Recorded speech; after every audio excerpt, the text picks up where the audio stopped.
কিভাবে আমরা দায়িত্ব নিব? কিভাবে? আচ্ছা, আমি জানালাম যে আমাকে দায়িত্বশীল হতে হবে, কিন্তু কিভাবে? আমি আপনাদের 100টি পদক্ষেপের কথা বলবো না, আমি শুধু একটি পদক্ষেপের কথা বলবো। প্রথম পদক্ষেপ গ্রহণ করার পর আমার কাছে আসবেন, আমরা একসাথে লাঞ্চ করব, তারপর দ্বিতীয় পদক্ষেপের কথা বলবো। কিন্তু এই মুহূর্তে শুধু প্রথম পদক্ষেপ নিয়ে চিন্তা করি। প্রথম পদক্ষেপ নিয়ে চিন্তা করি।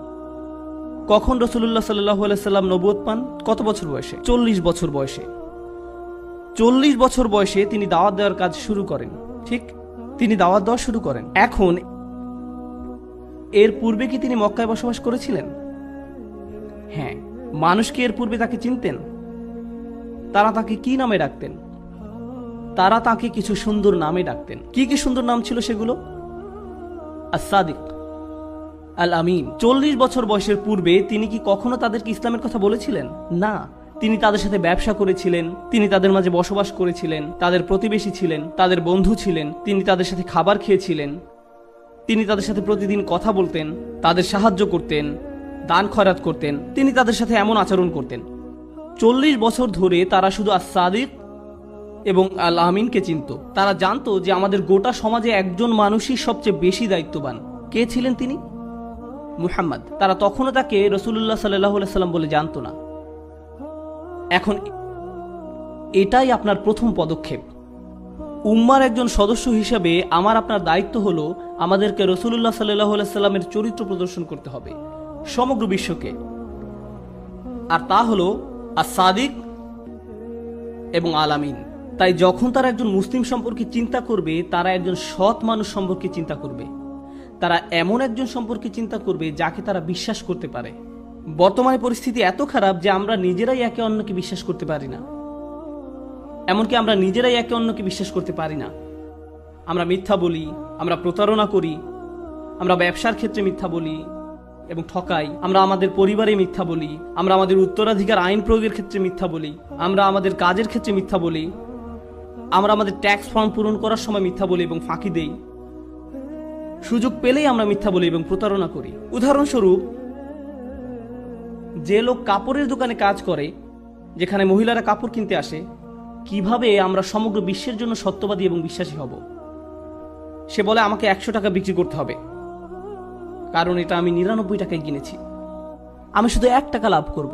সে কিনেছে এটা 10 টাকা দিয়ে, কিন্তু তাকে একটা গল্প সাজাতে হবে যেন সে এটা 99 টাকায় বিক্রি করতে পারে। শুধু আপনার জন্য 99 টাকা। এভাবে সে পুরো গল্প সাজায়। আমরা মিথ্যা বলা ছাড়া এমনকি কিছু বিক্রিও করতে পারি না। কিভাবে আমরা সমগ্র বিশ্বের জন্য সত্যবাদী এবং বিশ্বাসী হব? আমরা এমনকি নিজেরা একে অন্যকে সত্যবাদী এবং বিশ্বাসী মনে করি না। আমরা নিজেরা একে অন্যকে আস-সাদিক আল আমিন মনে করি না। আপনি যদি মুসলিম বিশ্বের কোথাও যান, এখানে না অন্য কোথাও, আর আপনি একটি ট্যাক্সি ভাড়া নেন, তারা যদি বুঝতে পারে আমি আমেরিকা থেকে এসেছি, তাহলে 3 গুণ ভাড়া।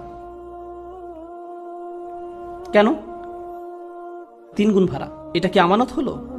এটা কি আমানত হলো? আপনি যদি কোনো মুসলিম মেকানিকের কাছে যান, মাশাআল্লাহ, মুসলিম মেকানিক, আমার গাড়ির তেল দরকার, সে আপনার গাড়ি খুলবে, ট্রান্সমিশনটা বের করবে আর বলবে আপনার নতুন ট্রান্সমিশনও লাগবে। আমি গাড়ির এসব ব্যাপার বুঝি না, সে বুঝে। এইভাবে আমরা প্রতিনিয়ত মানুষকে ঠকাই, মিথ্যা বলি, আমরা মানুষের কাছে অসৎ। তারপর আমরা মুহাম্মদ সাল্লাল্লাহু আলাইহি সাল্লামের দ্বীন নিয়ে কথা বলি, ইসলামের দাওয়াত নিয়ে কথা বলি, রাসূল সাল্লাল্লাহু আলাইহি সাল্লামের শরীয়ত নিয়ে কথা বলি। থামুন, 1 সেকেন্ডের জন্য থামুন। আগে 40 বছরের জীবন, প্রথম পদক্ষেপ আগে। আমাদেরকে কেউ এখন সৎ মনে করে না। এই মুহূর্তে কেউ আমাদের বিশ্বাসযোগ্য মনে করে না। এটাই আমাদের প্রায়োরিটি। তাহলেই কেবল ইসলামের দাওয়াত মানুষের কাছে যৌক্তিক মনে হবে, কারণ আপনার মুখ খোলার আগেই তারা আপনাকে ভালোবাসে। তারা আপনাকে ভালোবাসে। এই লোক কখনো মিথ্যা বলে না। আমি যে কারো উপর তাকে বিশ্বাস করতে পারি। একজন মুসলিমের এমনই তো হওয়া উচিত। আপনাদের অনেক সহকর্মী হিন্দু, এদেশে আপনাদের অনেক সহকর্মী খ্রিস্টান, আপনাদের অনেক সহকর্মী বৌদ্ধ বা নাস্তিক বা আজ্ঞেয়বাদী। ইসলাম সম্পর্কে একমাত্র যে জিনিস তারা জানে তা কোরআন থেকে নয়। তারা কোরআন জানে না। ইসলাম বলতে তারা শুধু আপনাকেই চিনে। আপনি তাদের নিকট ইসলাম, আপনি তাদের নিকট রাসূলুল্লাহ সাল্লাল্লাহু আলাইহি সাল্লামের দূত।